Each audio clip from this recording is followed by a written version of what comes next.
Baik. Bismillahirrahmanirrahim. Assalamualaikum warahmatullahi wabarakatuh. Innal hamdalillah nahmaduhu wa nasta'inuhu wa nastaghfiruh wa na'udzu billahi min shururi anfusina wa min sayyiati a'malina. May yahdihillahu fala mudilla lahu wa may yudlil fala hadiya lahu. Ashhadu an la ilaha illallah wahdahu la syarika lah wa ashhadu anna Muhammadan abduhu wa rasuluh. Qala Allah Ta'ala, ya ayyuhalladzina amanu taqullaha haqqa tuqatih wa la tamutunna illa wa antum muslimun.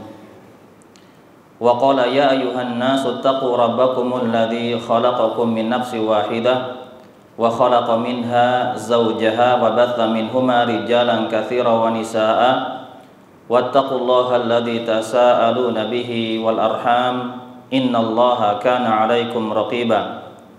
Wa qala ya ayyuhalladzina amanu taqullaha wa qulu qawlan sadida yuslih lakum a'malakum wa yaghfir lakum dhunubakum wa may yuti'illaha wa rasulahu faqad faza fawzan 'azima. Amma ba'du fa inna asdaqal hadithi kitabullah wa khairal hadi hadi Muhammadin sallallahu alaihi wasallam wa syarrul umuri muhdatsatuha fa inna kulla muhdatsatin bid'ah wa kulla bid'atin dhalalah wa kulla dhalalatin finnar. Alhamdulillah, segala puji dan syukur kita panjatkan kehadirat Allah Subhanahu wa taala yang di kesempatan pagi menjelang siang ini Allah Subhanahu wa taala anugerahkan kepada kita semua banyak-banyak kenikmatan. Ya, di antara nikmatnya yang paling besar adalah nikmat diberikan iman dan Islam, hidayah kepada iman dan Islam. Kemudian kita diberikan nikmat oleh Allah Subhanahu wa taala sehat jasmani dan rohani. Dan yang tak kalah pentingnya adalah nikmat diberikan rasa aman di tempat tinggal kita. Ya, kita doakan kaum muslimin di belahan dunia manapun mudah-mudahan diberikan nikmat yang serupa oleh Allah Subhanahu wa taala, khususnya saudara-saudara kita kaum muslimin yang ada di Palestina yang sampai hari ini mereka masih diberikan ujian oleh Allah Subhanahu wa taala berupa gangguan-gangguan dari kaum Zionis. Mudah-mudahan Allah Subhanahu wa taala segera berikan kemenangan kepada kaum muslimin. Amin ya rabbal alamin. Salawat serta salam tak lupa kita haturkan kepada Nabi kita Muhammad sallallahu alaihi wasallam beserta para keluarganya yang beriman, para sahabatnya dan para pengikutnya yang senantiasa istiqomah mengikuti sunnah-sunnah beliau hingga akhir zaman. Allahumma shalli ala Muhammad wa ala ali Muhammad kama shallaita ala Ibrahim wa ala ali Ibrahim innaka Hamidum Majid. Taib ikhwatal kiram, a'azani Allah wa iyyakum. Alhamdulillah di pagi hari ini kita bisa berkumpul di rumah di antara rumah-rumah Allah Subhanahu wa taala dalam rangka mendengarkan sejenak beberapa ayat-ayat Al-Qur'an dan hadis-hadis Rasulullah sallallahu alaihi wasallam. Mudah-mudahan kita diberikan keberkahan oleh Allah dari apa yang kita lakukan di pagi hari ini. Taib ikhwatul kiram, a'azani Allah wa iyyakum. Untuk materi yang akan kami bacakan ke antum sekalian yang hadir, para santri, kemudian para wali santri, Bapak dan Ibu sekalian, adalah sebuah tema menjadi pemuda idaman. Ya. Materi ini disarikan dari kitab Wasiyatus Salaf Lisyabab karya Syekh Profesor Dr. Abdul Razak hafizahullah taala yang diterjemahkan oleh Dr. Syafiq Reza Basalamah hafizahullah taala. Ya, apa saja yang disampaikan oleh para salaf kepada kita semua sebagai generasi penerus. Taib. Yang perlu kita renungi bahwasanya yang harus kita ingat, kita harus bangga menjadi seorang muslim. Ya. Ini poin penting yang harus kita awali terlebih dahulu sebelum kita masuk kepada poin-poin yang lain. Ya. Kita harus bangga menjadi seorang muslim. Jangan sampai kita sebagai seorang muslim merasa minder dengan agama kita sendiri. Ya.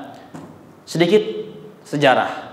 Dahulu ya, orang-orang Eropa sebelum mereka berkuasa di Eropa, ketika kaum muslimin mampu menguasai Eropa saat itu, khususnya ketika Muslim atau Islam bisa mewarnai daratan Eropa di Andalus, ya.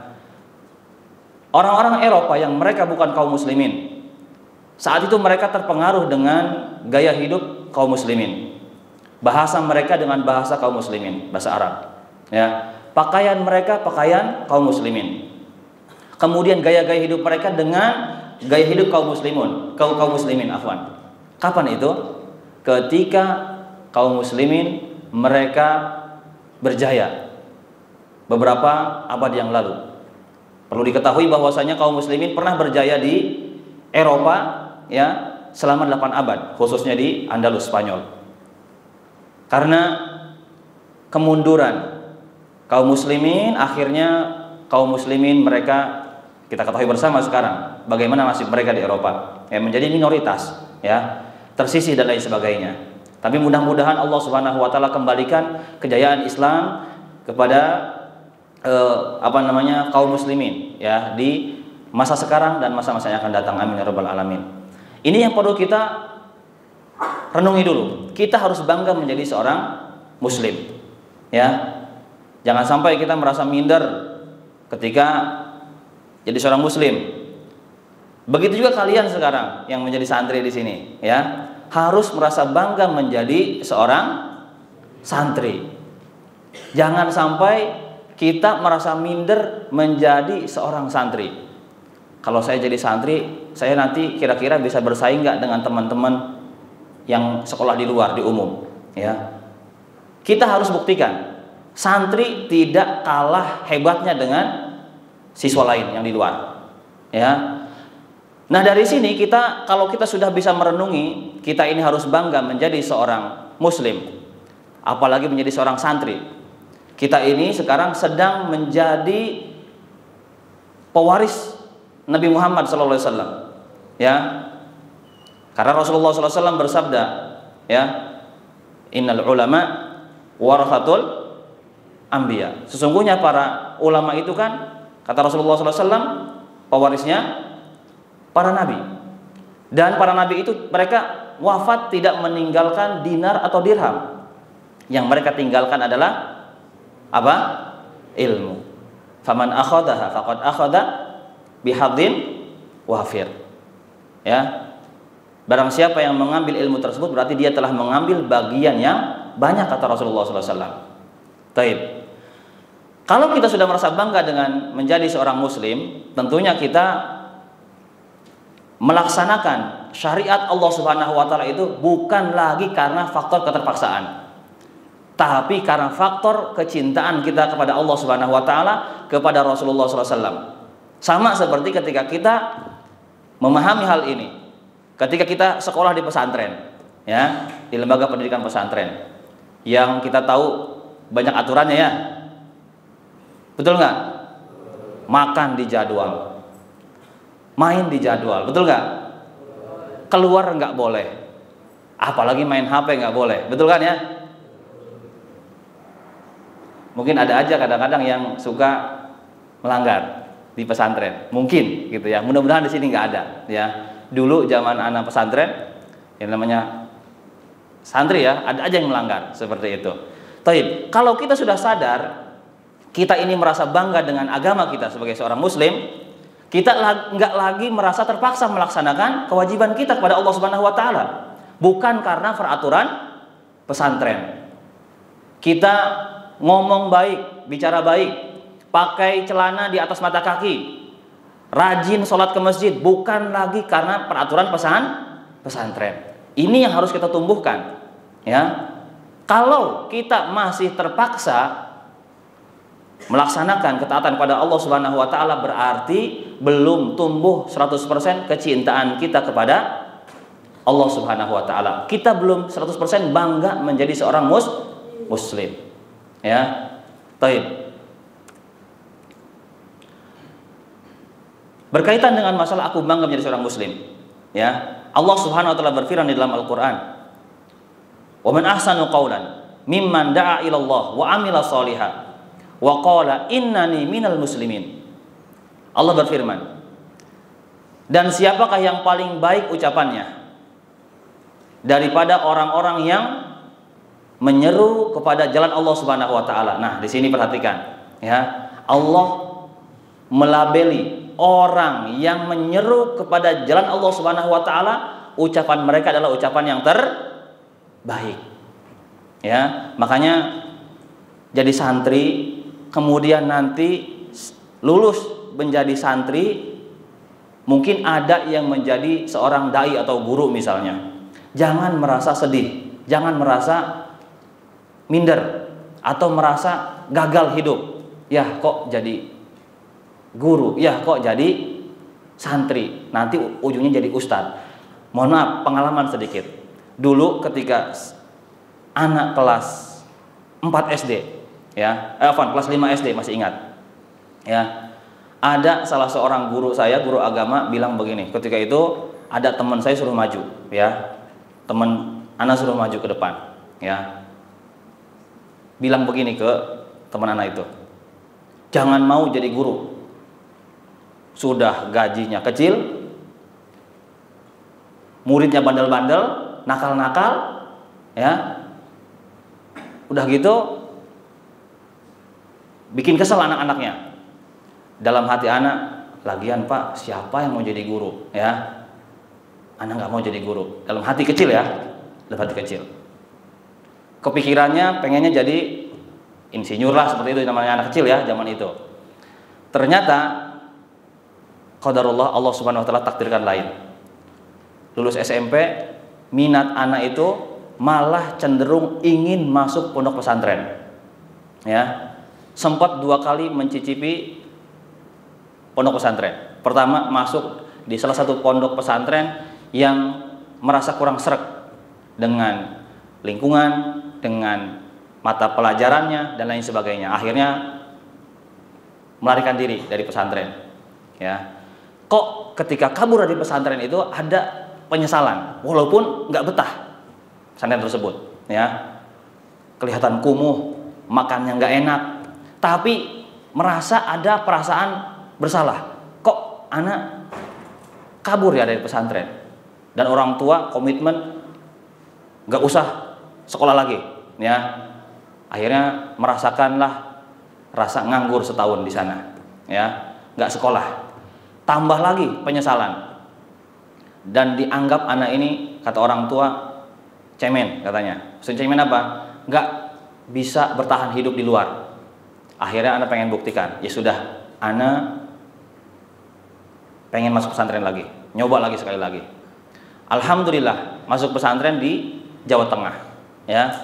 Ketika masuk pesantren pun ternyata godaan itu nggak berhenti, ya. Apalagi tahu pesantren tersebut basicnya adalah nanti lulus itu dididik untuk menjadi guru atau ustadz atau dai.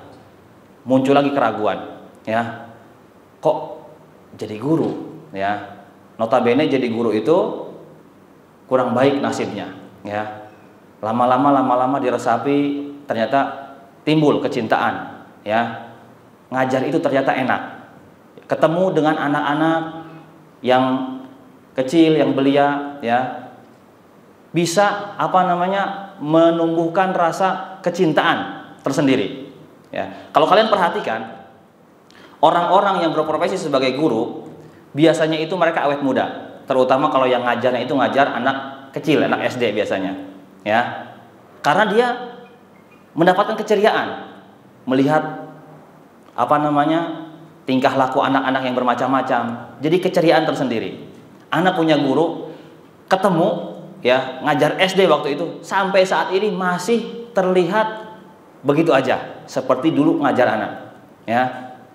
Memang kalau untuk mencari harta dunia nggak terlalu diharapkan, ya, tapi ada nilai kebahagiaan yang tidak bisa didapatkan mungkin di profesi lain, seperti itu. Ini sebagai motivasi, ya, bahwasanya menjadi seorang pendidik itu banyak sekali keutamaannya, ya.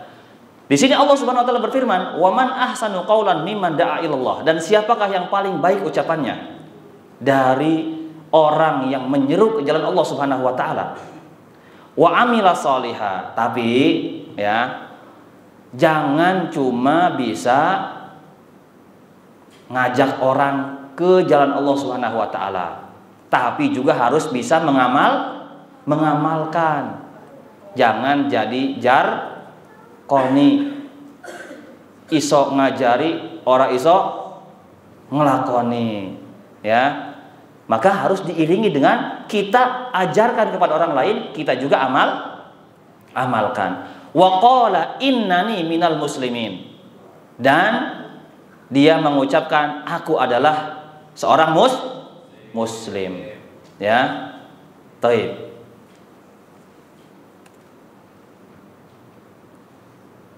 Masih temanya aku bangga menjadi seorang muslim. Ya, walaupun tadi temanya adalah menjadi pemuda idaman. Ya. Ketika Umar bin Khattab radhiyallahu taala anhu ya diundang ke Baitul Maqdis. Ya, jangan dianggap gambarnya yang naik kuda itu Umar bin Khattab ya. Itu cuma ilustrasi aja. Ya, kebetulan saya nyari referensi gambar, adanya cuma itu ya yang cocok gitu ya. Nah, ketika Umar bin Khattab radhiyallahu taala anhu beliau diundang ke Baitul Maqdis. Ketika kaum muslimin berhasil menaklukkan Baitul Maqdis di bawah kepemimpinan Amr bin As radhiyallahu taala anhu dengan para sahabat yang lain, ya, Umar bin Khattab diundang oleh pemimpin Baitul Maqdis untuk menerima penyerahan kunci Baitul Maqdis. Nah, ketika itu Umar bin Khattab sebelum menemui para pembesar orang-orang penghuni atau pemegang kunci Baitul Maqdis sebelumnya, Umar bin Khattab datang dengan berpenampilan yang sederhana. Ya. Beliau menuangi keledai dengan penampilan sederhana, pakaiannya tidak seperti raja-raja di dunia yang mereka terkesan mewah penampilannya. Dianjurkan oleh para sahabat saat itu, wahai Amirul Mukminin, kenakanlah pakaian yang berwibawa. Apa kata beliau? Ya, nahnu qaumun a'azzanallahu bil Islam. Kita adalah sebuah kaum yang oleh Allah Subhanahu wa taala muliakan dengan Islam. Ya. Famahma btaghainal izzata bi ghairihi adzallanallah. Jika sekiranya kita mencari kemuliaan dengan selain Islam, kata beliau, justru Allah Subhanahu wa taala akan hinakan kita dengan hal tersebut. Jadi, letak kemuliaan seorang muslim adalah dengan agamanya. Kita harus bangga dengan agama kita. Kalau kita sudah nggak bangga dengan agama kita, gimana agama kita mau disegani oleh musuh-musuh Islam? Bisa jadi, ya, kemunduran kaum muslimin saat ini adalah karena sebab kaum muslimin itu sendiri yang mereka sudah tidak lagi berpegang teguh dengan agama mereka, sehingga terkesan lemah di hadapan musuh-musuh Allah Subhanahu wa taala. Ya, ini sebagai motivasi kita sebagai seorang muslim harus bangga dengan identitas agama kita. Ya. Dengan atribut agama kita. Jangan malah sebaliknya. Taib. Kita masuk ke pemuda, ya. Pemuda dalam Islam itu memiliki kedudukan yang sangat penting. Kita tahu, ya, bahwasanya di zaman Rasulullah SAW banyak para pemuda yang mereka memiliki pengaruh di dalam perjuangan Islam. Di antaranya siapa? Khalid ibn Walid, Abdullah bin Umar, Abdullah bin Abbas dan lain sebagainya. Mereka adalah para pemuda di zaman itu, yang mana mereka punya kontribusi. Ya. Dan Rasulullah SAW beliau memberikan kedudukan khusus bagi para pemuda. Salah satunya adalah Allah Subhanahu wa taala akan memberikan sebuah naungan nanti pada hari kiamat kepada pemuda, tapi tidak kepada sembarangan pemuda. Ya, sebagaimana hadis yang sering kita dengar, Rasulullah SAW bersabda, sab'atun yudhilluhumullahu fi dhillihi yauma la dhilla illa dhilluh. Ada 7 golongan yang nanti pada hari kiamat akan diberikan naungan oleh Allah. Saat kita dikumpulkan oleh Allah Subhanahu wa taala, ya, di mahsyar, satu tempat yang tidak ada tempat berlindung saat itu. Setiap orang, kata Rasulullah SAW, saat itu mereka akan berkeringat, bercucuran keringat sesuai dengan amal perbuatan mereka di dunia. Karena matahari didekatkan oleh Allah Subhanahu wa taala sejarak bukan satu jengkal, 1 mil, kata Rasulullah, ala qadri milin, ya, 1 mil. Dan saat itu setiap orang akan berkeringat sesuai dengan amal solehnya masing-masing. Ada yang berkeringat sampai mata kakinya, kata Rasulullah, sampai betis, sampai paha, bahkan sampai ada yang tenggelam dengan keringatnya. Namun ada orang-orang yang diberikan naungan oleh Allah Subhanahu wa taala. Siapa mereka? Di antaranya nomor 2, wasyabun nasya'a fi ibadatillah.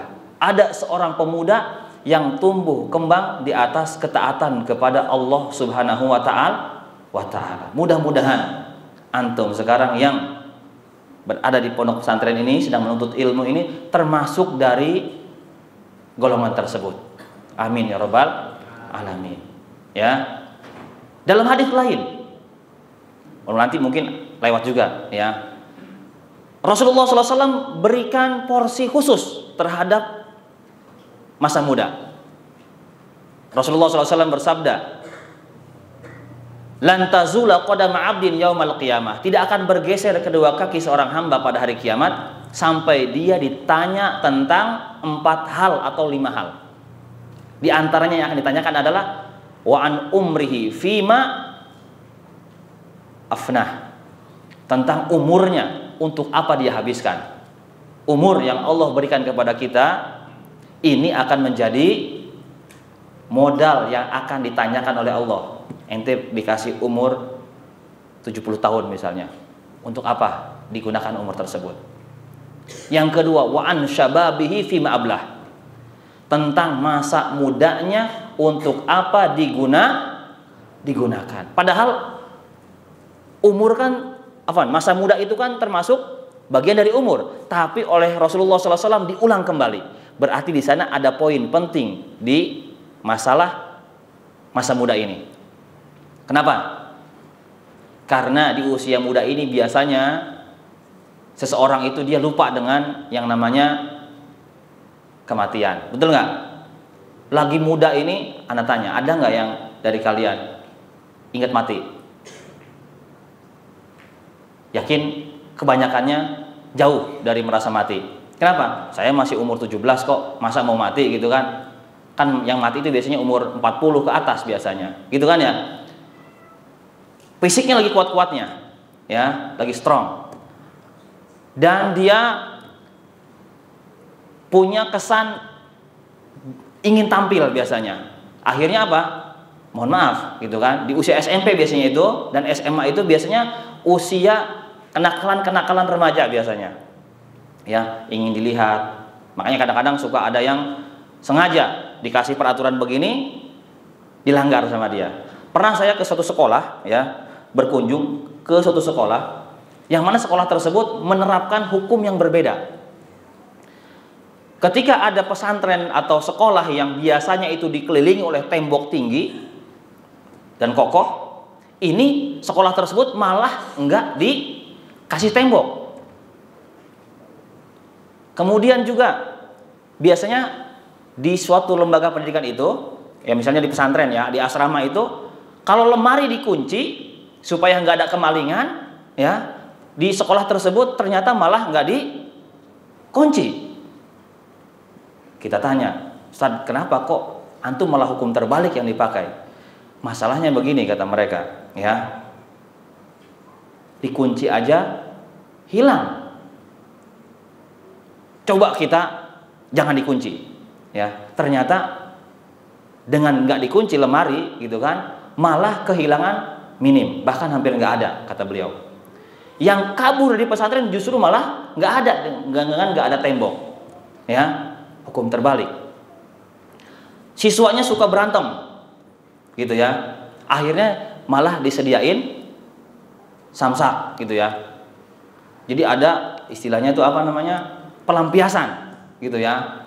Ini di satu lembaga. Ya mungkin setiap lembaga itu punya metode yang berbeda-beda di dalam menerapkan sebuah aturan atau pendidikan kepada santri-santrinya. Tidak bisa diterapkan di setiap tempat hal seperti ini. Butuh kesiapan ini dan itunya. Kita langsung masuk ke kriteria pemuda idaman, ya. Tadi di awal sebagai prolog atau mukaddimah.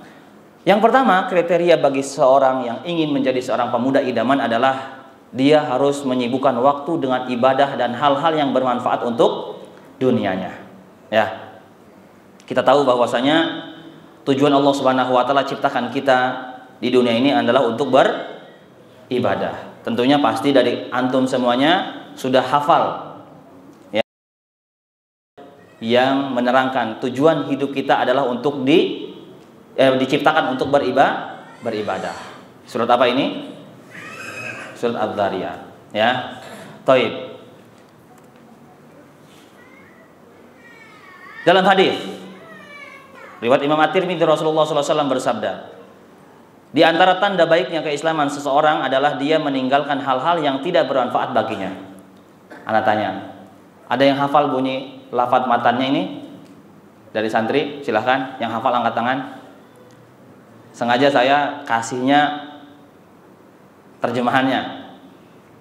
Silahkan, fadhal. Min islamil mar'i tarkuhu ma la ya'nihi. Masmu? Min husni islamil mar'i tarkuhu ma la ya'nihi. Masmu? Min ay fasal? Masya Allah. Taib. Ba'da qalil sawfa takhruj min hadzal ma'had. Sah? Nah. Dari tanda baiknya keislaman seorang adalah dia meninggalkan hal-hal yang tidak bermanfaat baginya. Ya. Al-Imam Al-Hasan Al-Basri, ya, beliau pernah mengatakan, siapa tadi? Al-Imam Al-Hasan Al-Basri. Beliau mengatakan, min alamati i'radillahi 'anil 'abdi an yaj'ala syughlahu fima la ya'ni. Tanda Allah Subhanahu wa taala itu berpaling dari seorang hamba, Allah jadikan si hamba tersebut dia berkutit atau melakukan hal-hal yang tidak bermanfaat buat dirinya. Ya. Jadi kita harus sadari diri kita. Kalau kita kebanyakannya sudah lebih banyak melakukan hal-hal yang tidak bermanfaat, itu ciri tanda Allah Subhanahu wa taala lagi cuek sama kita. Paham? Ya, misal nih, santri pulang ke rumah, ya. Biasa nih santri ya.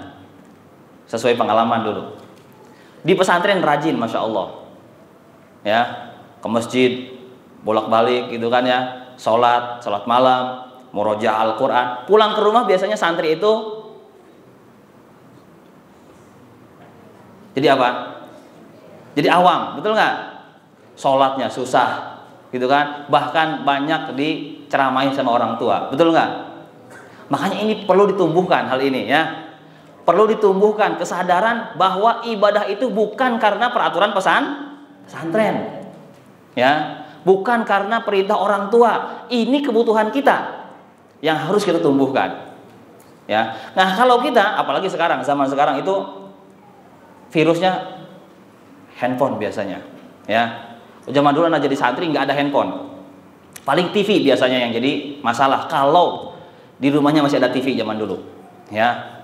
Nah, kalau kita pulang liburan, lebih banyaknya porsi untuk main, apalagi main HP, baik itu game, nonton dan lain sebagainya, itu tanda Allah Subhanahu wa taala sedang berpaling dari kita. Udah dibiarin aja, ya. Paham? Kalau analoginya seperti ini, kalau seorang orang tua perhatian sama anaknya, kan suka mengingatkan, nak sekarang makan, silahkan, ya sudah siap di meja, makan, gitu kan ya. Sholat diingetin. Tapi kalau orang tua sudah sampai setingkat, terserah deh, mau hidup mau enggak, gimana seperti itu.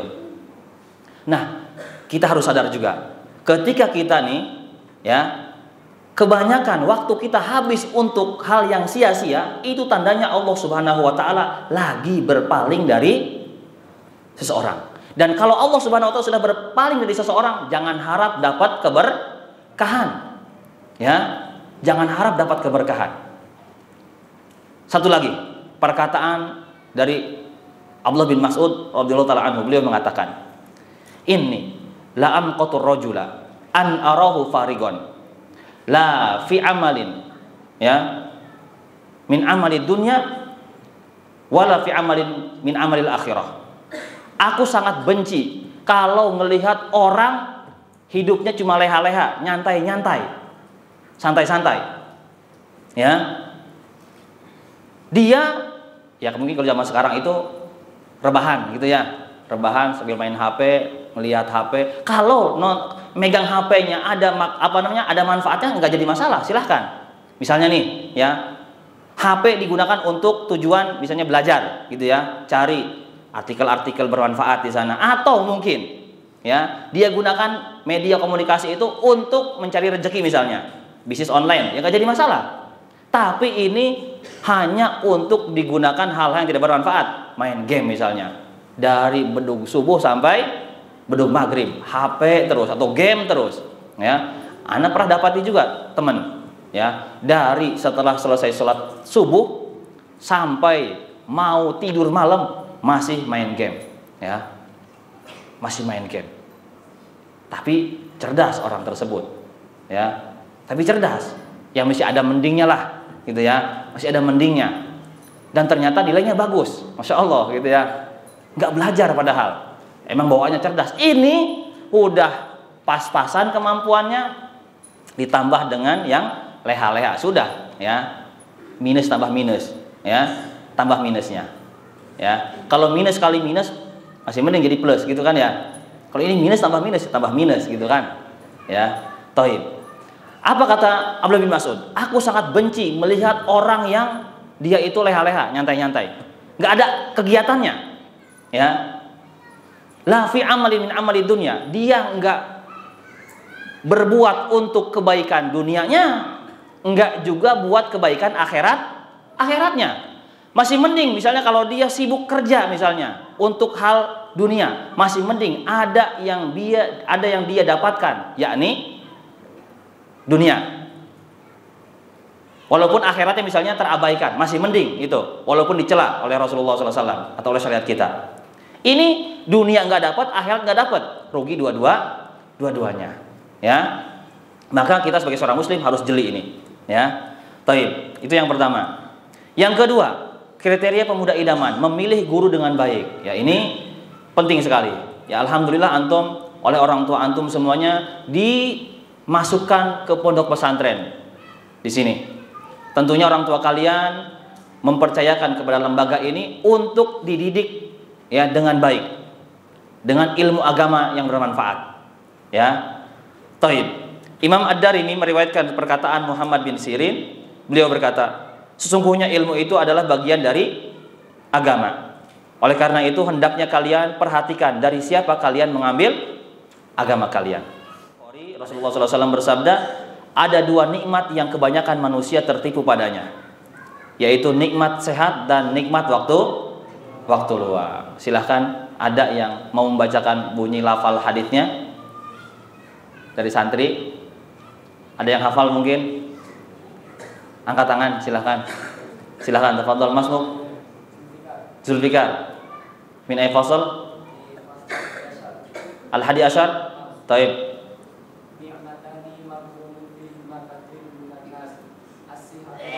Masya Allah, mumtaz. Ya, ada dua nikmat. Nikmatani maghbunun fihi makatsirun minan nas. Ada dua nikmat yang kebanyakan orang itu tertipu dengan dua nikmat tersebut. As-sihhatu wal faragh, nikmat waktu luang dan sehat. Ketika punya waktu luang, nanti deh, ya, nyantai dulu gitu kan, kita healing dulu misalnya seperti itu ya. Ketika sudah mepet baru kerasa, ya. Dan mungkin termasuk anak dulu, ya, ketika pesantren, masih jauh, nanti dulu deh, ya, belajar nanti aja, taswif, kena taswif, tahu taswif? Mau belajar nanti deh, gitu ya. Ketika besok mau ujian baru, ya, sibuk kelabakan. Akhirnya dikenalah sistem SKS, sistem kebut semalam. Hasil ujiannya pas keluar, ya Allah, ternyata begitu. Kalau orang cerdas sih nggak jadi masalah, ya. Ada anak punya orang teman cerdas, ya, belajar nyantai. Kalau kita harus pontang-panting, kalau dia cukup ngedengerin, udah ya, besok nilainya nggak jauh beda, bahkan gedean dia kadang-kadang, ya, bikin emosi yang kita capek-capek, ya. Kalau punya kemampuan seperti itu sih nggak masalah, gitu ya. Sekali lagi ini kemampuannya terbatas, tapi ditambah dengan kita leha-leha, ya sudah nggak dapat apa-apa, ya. Karena ilmu itu kalau kita curahkan semua yang kita miliki untuk ilmu, kita cuma dapat setengahnya, ya. Itu kalau kita full, kita kasihkan jiwa kita untuk ilmu. Gimana kalau kita cuma setengah-setengah? Dapat ilmu nggak? Minus bisa, gitu ya. Bisa pahami ya? Seperti itu. Taib. Yang keempat, kriteria pemuda idaman, bersemangat dalam mencari ilmu, ya, bersemangat dalam mencari ilmu, ya. Mungkin ketika kalian liburan, gitu kan, ya, ada waktu senggang, ya, nggak kemana-mana dengan keluarga, ada majelis ilmu di tempat-tempat tertentu, hadiri, datang, gitu ya. Itu sebagai penambah penyemangat kita, ya, untuk senantiasa istiqomah di atas talabul ilmi. Justru malah kalau kita habiskan waktu libur kita untuk hal-hal yang tidak bermanfaat, bisa dilihat nanti pulang ke ma'had itu udah gak semangat lagi, ya. Apalagi kalau sudah banyak main dengan teman di rumah, sudah malas mau pulang ke pesantren. Keingetnya itu, kebayangnya di rumah terus, ya. Kenapa? Kita tidak semangat menuntut ilmu. Tapi kalau kita sudah munculkan semangat menuntut ilmu dalam jiwa kita, ya, nggak akan ada lagi perasaan malas pulang ke pesantren. Anda tanya, kalau pulang liburan ke pesantren, kira-kira biasanya semangat atau nggak semangat biasanya? Nggak semangat. Bahkan ada yang nangis, ya nggak? Bahkan ada yang minta berhenti, Mi, pindah sekolah, Mi. Ada nggak seperti itu? Di sini mudah-mudahan nggak ada, ya. Dulu Anda pernah merasakan masalahnya, ya. Ini pengalaman pribadi, gitu kan. Kalau mau pulang ke pesantren itu, ya Allah, besok pulang ke pesantren, ya. Apalagi kalau sudah di pertengahan jalan, nyampe ke batas kota yang bentar lagi masuk ke pesantren. Aduh, bentar lagi masuk ke penjara suci ini, ya. Penjara suci ini. Ternyata Anda rasakan nikmatnya nuntut ilmu di pesantren itu ketika sudah lulus dari pesantren, ya. Ketika nuntut ilmu mungkin di pesantren itu mungkin banyak godaannya, nggak betah, makanannya nggak enak, kondisinya mungkin temennya bandel-bandel, suka ngajak berantem dan sebagainya mungkin, ya. Ternyata ketika lulus pesantren, oh ternyata ini manfaatnya. Kita bisa menjadi seorang yang disiplin, minimal waktu, ya. Jadi orang disiplin. Kita harus menjadi orang yang istilahnya siap dalam kondisi. Misalnya jadwal makan harus siap di jadwal tersebut, ya. Jadi disiplin seperti itu. Kita punya seni bergaul dengan orang lain, ya. Karena di pesantren ini kita belajar bermasyarakat, ya. Sebelum kalian nanti terjun tinggal di masyarakat kalau sudah berkeluarga, ya. Kita bergaul dengan teman. Ada yang wataknya seperti ini, ya. Ada yang mungkin pelit, gitu kan. Ada yang suka ngeselin, nyeletuk kalau ngomong itu ngeselin. Bagaimana kita bisa memahami orang-orang seperti ini? Nanti ketika di masyarakat, oh kita harus bersikap seperti ini. Kita sudah ada interaksi sebelumnya ketika di pesantren, ya. Makanya penting buat kita sadarkan, tumbuhkan kesadaran nuntut ilmu itu bukan karena tuntutan orang tua atau bukan karena faktor keterpaksaan, tapi karena kebutuhan kita untuk hidup di dunia, ya. Taib. Dalam sebuah hadis Rasulullah SAW bersabda, barang siapa yang menempuh suatu jalan menuntut ilmu, maka Allah akan mudahkan baginya jalan menuju surga. Siapa yang kira-kira mau membacakan matan bunyi hadis tersebut, potongan dari hadis tersebut, panjang itu hadisnya tapi dipotong. Silahkan. Ayo, jangan malu-malu, nggak apa-apa. Salah pun nggak jadi masalah, ya. Namanya belajar. Tafadhol, Mas Muk. Arif Rahman. Min ay fasal? Ashir? Taib. Tafadhal.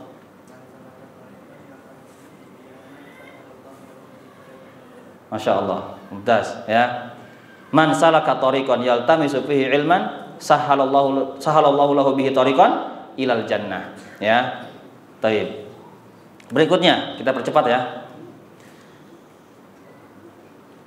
Dalam hadis yang lain ya, Rasulullah SAW bersabda, barang siapa yang Allah inginkan kebaikan untuknya, maka Allah akan berikan kepahaman terhadap agama. Silahkan siapa yang mau membacakan bunyi hadisnya? Silahkan. Ayo. Jangan malu-malu. Ya. Silahkan. Tafadhal Mas Muk. Abdurrahman min ay fasal? 11 wa 11 nam tafadhal. Man yuridillahu bihi khairan yufaqihu fid din. Masyaallah, barakallahu fiik. Ya. Nah, di sini Rasulullah SAW mengabarkan bahwasanya orang yang Allah inginkan kebaikan ternyata adalah orang yang Allah berikan kepahaman terhadap agama. Bukan diberikan iming-iming jabatan, bukan. Ya. Nanti kalau saya jadi pejabat ini, saya berarti akan menjadi orang yang baik. Enggak. Justru malah orang yang diberikan kepahaman terhadap agama. Ya. Di sini harus kita pahami juga, ya. Mudah-mudahan kita ini termasuk orang yang oleh Allah sedang inginkan kebaikan. Ya. Makanya hal-hal ini harus ditumbuhkan oleh kita.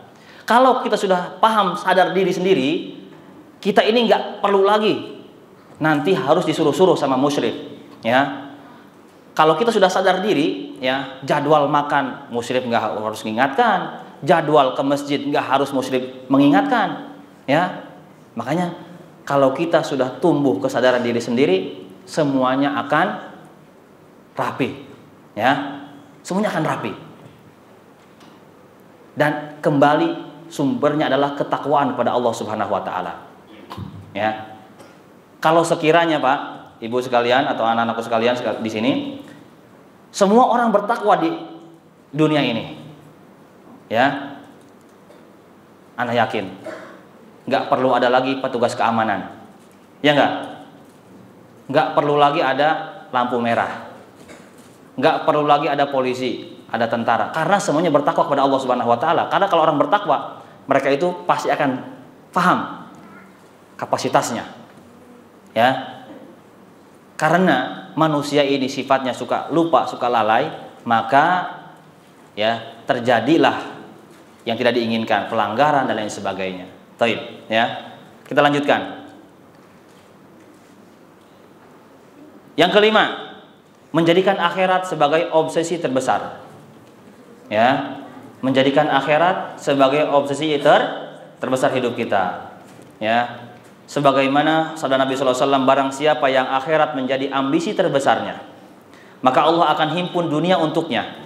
Allah jadikan kekayaan di hadapan pelupuk matanya, dan dunia akan mendatanginya sementara dia tidak merasa butuh padanya. Dan barang siapa yang dunia menjadi ambisi terbesarnya, maka Allah akan cerai-beraikan urusannya. Allah jadikan kemiskinan di depan pelupuk matanya, dan dunia tidak akan mendatanginya kecuali yang sudah Allah tentukan untuknya saja. Di sana ada ilustrasi orang lagi ngejar kantong, ya. Kantongnya tertulis apa itu, lambang apa? Duit, ya, dolar, ya. Nah, orang yang ambisinya dunia itu seolah-olah seperti itu.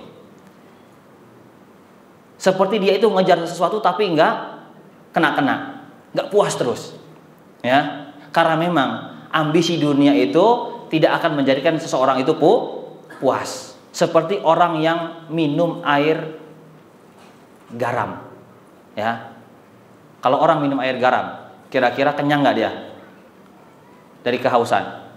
Malah tambah haus, ya. Dia sudah dapat rezeki besar nih, tapi karena ambisinya dunia terus, nggak qanaah, kurang terus, ya. Ini. Tapi kalau orang yang ambisinya akhirat, dia bukannya nggak butuh sama dunia, butuh, tapi tidak dijadikan sebagai sesuatu yang dia ambisikan, ya. Hidupnya tenang. Dunia akan datang kepadanya padahal dia itu gini aja saya sudah cukup, ya. Malah akan menambah dia menjadi seorang yang bersyukur pada Allah Subhanahu wa taala. Ya. Itu. Mangkanatil akhiratu akhbaru hammi. Barang siapa yang akhirat menjadi ambisi hidupnya. Ya. Ja'alallahu al-ghina, jama'allahu syamlahu. Allah akan himpun urusannya. Allah akan jadikan kekayaan di pelupuk matanya. Wa ja'alal ghina nusba ainaihi. Ya. Wa atathu dunya wa hiya raghimah. Dunia akan merengek datang kepadanya sementara dia sudah tidak butuh, ya. Itu kalau orang yang akhirat tujuan utamanya. Kita lihat para sahabat, ya. Di antaranya pernah ada seorang, saya lupa nama orang tersebut. Di zaman Umar bin Khattab beliau menjadi khalifah. Beliau utus seorang pejabat penarik zakat kaum muslimin di Irak, di Hims waktu itu, ya. Dia ini seorang pejabat yang sangat qanaah, masya Allah. Bahkan disebutkan kisahnya itu punya baju cuma yang melekat di tubuhnya, saking zuhudnya terhadap masalah dunia. Kalau dia cuci pakaiannya, dia nggak keluar rumah, ya. Umar bin Khattab sampai nangis ketika pulang pejabat tersebut atau petugas tersebut pulang ke Madinah membawa harta zakat kaum muslimin disetorkan kepada Amirul Mukminin. Beliau sampai nangis, ya, sampai Umar bin Khattab mengirim utusan untuk memberi beberapa dinar kepada pejabatnya tersebut, ya, tapi beliau menolaknya. Malah dia mengatakan innalillah, ya. Malah beliau ketika dikasih hadiah dari Amirul Mukminin malah bilang innalillah. Laqad dakhalat alayya dunya litufsida akhirati. Dunia sungguh telah masuk ke kehidupanku untuk merusak akhiratku. Sampai Umar bin Khattab akhirnya beliau menangis di sisi makam Rasulullah sallallahu alaihi wasallam dengan makam Abu Bakar. Dia mengatakan ji'tuka min indi azhadin nas. Wahai Rasulullah, aku mendatangimu, ya, dari sisi orang yang sangat zuhud di dunia ini, ya. Bukan berarti dia nggak butuh sama dunia, dia butuh, ya. Dan tidak ada celaan bagi kita untuk bekerja mencari nafkah, mengumpulkan harta nggak jadi masalah, ya. Karena Allah berfirman dalam Al-Qur'an, wabtaghi fima ataqallahu darul akhirah. Ya. Berharaplah engkau apa yang Allah Subhanahu wa taala siapkan dari negeri akhirat. Wala tansa nasibaka minad dunya, tapi jangan engkau lupakan bagianmu dari kehidupan dunia. Karena kita sekarang hidup di dunia. Yang namanya hidup di dunia butuh biaya. Ya enggak? Makan, sekolah, ya enggak? Kalau sakit berobat. Sekarang zaman yang selalu duit jadi ujung tombaknya. Ya, tapi jadi barometer adalah sebagai seorang mukmin jangan jadikan dunia itu jadi tujuan utama hidup dia, ya. Ini poin yang ke-5. Sampai jam berapa, Ustaz? Jam 10. Waktunya habis, ya. Mohon maaf. Kita bacakan secara singkat aja mungkin poin-poinnya. Yang ke-6, tidak menyanyiakan masa muda, tadi sudah disinggung, ya. Ini hadisnya Rasulullah SAW bersabda, lan tazula qadama 'abdin yaumal qiyamah hatta yus'ala an arba'ah. Tidak akan bergeser kedua kaki seorang hamba sampai dia ditanya tentang 4 hal. Tentang umurnya untuk apa dia habiskan, masa mudanya untuk apa dia gunakan, kemudian rizkinya, min aina iktasabahu wa fima anfaqahu. Dari mana dia dapatkan rezeki tersebut dan untuk apa dia habiskan rezekinya, ya. Dan yang terakhir adalah wa an ilmihi fima amila bih. Ilmunya untuk apa dia amalkan. Jangan sampai kita nuntut ilmu cuma sekedar untuk label sebagai seorang alim, atau tujuan nuntut ilmu kita supaya nanti kita bisa menjadi menteri agama misalnya, ya. Kalau kita tujuannya nuntut ilmu ikhlas karena Allah Subhanahu wa taala, toh nanti ketika dapat jabatan itu merupakan anugerah dari Allah Subhanahu wa taala, tapi jangan dijadikan tujuan utama. Ya. Yang ketujuh, memaksimal potensi yang dimiliki pemuda berupa kekuatan berpikir dan fisik untuk kebaikan. Ya. Sebagai pengalaman, akal kita ini akan mengalami penurunan seiring dengan berjalannya waktu. Ya. Dan batas puncak-puncaknya keemasan usia seorang itu adalah ketika mencapai usia 40 tahun. Ya. Anak pun merasakan. Belum sampai umur 40 tahun pun sudah merasakan. Menghafal Al-Qur'an dulu ketika masih muda dengan sekarang berbeda levelnya. Ya. Dulu bisa hafal satu halaman atau satu lembar dalam waktu ba'da subuh antara misalnya jam 5 sampai jam 6 bisa hafal. Tapi sekarang kayaknya agak berat untuk menghafal tersebut, apalagi murojaahnya, ya. Nah, ini manfaatkan. Kalian sekarang berada di masa-masa keemasan. Manfaatkan potensi berpikir kalian untuk hal yang bermanfaat. Fisik, ya. Nanti kalau sudah berumur itu akan menurun, ya, fisik, penglihatan, pendengaran dan lain sebagainya, gigi biasanya, ya. Anda sudah mulai merasakan sekarang, oh ternyata apa yang diucapkan orang tua dulu benar, ya.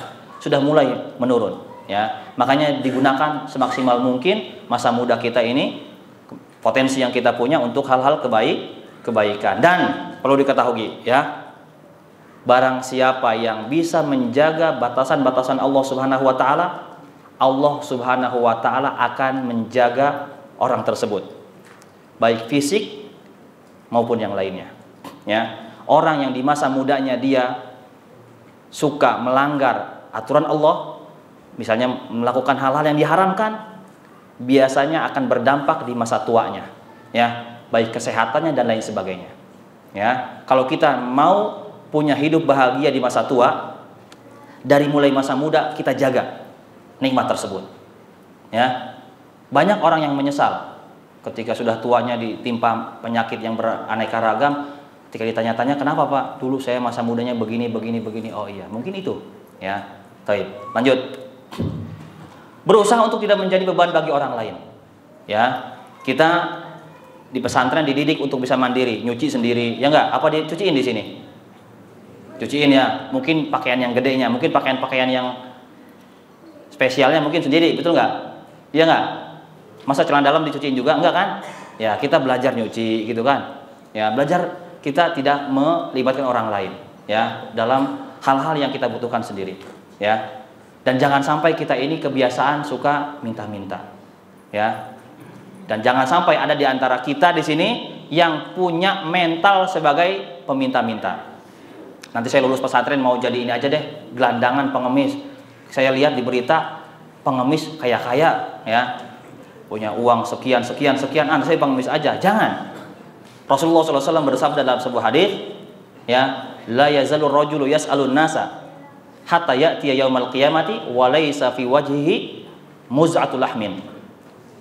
Ada seorang, kata Rasulullah SAW, yang dia itu senantiasa meminta-minta kepada manusia, sampai nanti pada hari kiamat datang menghadap Allah Subhanahu wa taala, wajahnya tidak ada daging sama sekali, ya. Itu ancaman bagi orang yang suka meminta-minta. Bukan berarti nggak boleh kalau kita minta sesuatu yang kita butuhkan, boleh, tapi jangan dijadikan sebuah profesi gitu, ya, atau kebiasaan. Baik, ya. Ini, ya, kita percepat. Yang ke-9, jangan sampai melupakan urusan sholat. Nah, ini pesan penting, ya. Mohon maaf, biasanya nih anak pesantren, walaupun di pesantren rajin, terkadang kalau pulang ke rumah sholat jadi nomor sekian. Bahkan kadang ada yang nggak sholat. Ini dipertanyakan, ya, santri tapi nggak sholat, ya. Rasulullah SAW berpesan kepada sahabat beliau Abu Darda radhiyallahu taala anhu, ya. Beliau mengatakan, la tatrukanna sholatal maktubata muta'ammidan fa innaha man tarakaha muta'ammidan bara'at minhu dhimmah. Wahai Abu Darda, jangan pernah engkau tinggalkan sholat yang wajib, kata Rasulullah SAW, ya. Karena barang siapa yang meninggalkan dengan sengaja, kata Rasulullah SAW, karena barang siapa yang meninggalkan sholat dengan sengaja, maka Allah Subhanahu wa taala berlepas diri dari orang tersebut. Makanya pendapat yang lebih kuat hukum bagi orang yang meninggalkan sholat, ya, itu hukumnya adalah keluar dari Islam, karena banyaknya dalil yang mengatakan hal itu. Ya. Berikutnya yang ke 10, tidak memulai pertemuan kecuali dengan mengucapkan salam. Ya, kalau bertemu dengan teman atau dengan siapapun kita ucapkan salam, dianjurkan. Ya, mohon maaf nih, jangan disalahartikan nih, jangan disalahartikan. Nanti dengan lawan jenis salam deh biar syar'i. Nah, awas, jangan ya. Itu, jangan disalahartikan, awas. Ya, jadi percepat. Taib. Yang ke-11, menjadi sosok yang rajin dan taat. Ini penting ya. Kepada orang tua terutama, ya, kepada orang tua terutama, kita harus menjadi seorang sosok yang rajin dan taat kepada orang tua. Buktikan bahwa kalian ini menjadi sosok yang lebih baik daripada sebelum kalian masuk pesantren Al-Hunafa. Ketika pulang bantu pekerjaan orang tua, minimal nyapu deh, gitu kan ya, atau mungkin cuci baju sendiri misalnya, ya. Orang tua akan senang, oh masya Allah ya, anak saya pulang gak sia-sia sekolah di pesantren, ternyata rajin sekali pulang dari pesantren liburan bantu orang tua, taat sama orang tua. Jangan malah sebaliknya, pulang pesantren itu menjadi momok bagi orang tua, ya. Kerjaannya setiap hari tidur terus, ya, tidur, main, makan gitu kan, ngabisin duit orang tua apalagi gitu ya. Apalagi gaul dengan teman yang tidak baik, tambah buat orang tua kecewa nantinya, ya. Baik, yang terakhir, jangan suka menunda-nunda. Tadi sudah kita katakan, ya. Apa yang bisa kita kerjakan sekarang kita kerjakan, ya. Itu yang terakhir. Wallahu a'lam bishawab. Mohon maaf bila ada hal-hal yang tidak berkenan dari ucapan yang saya sampaikan. Bila ada salah apa yang saya sampaikan, tak lepas dari kekurangan ilmu yang saya miliki, tapi bila ada kebenaran itu dari Allah Subhanahu wa taala. Kita cukupkan, subhanallahi bihamdika, asyhadu an la ilaha illa anta, astaghfiruka wa atubu ilaik. Wassalamualaikum warahmatullahi wabarakatuh.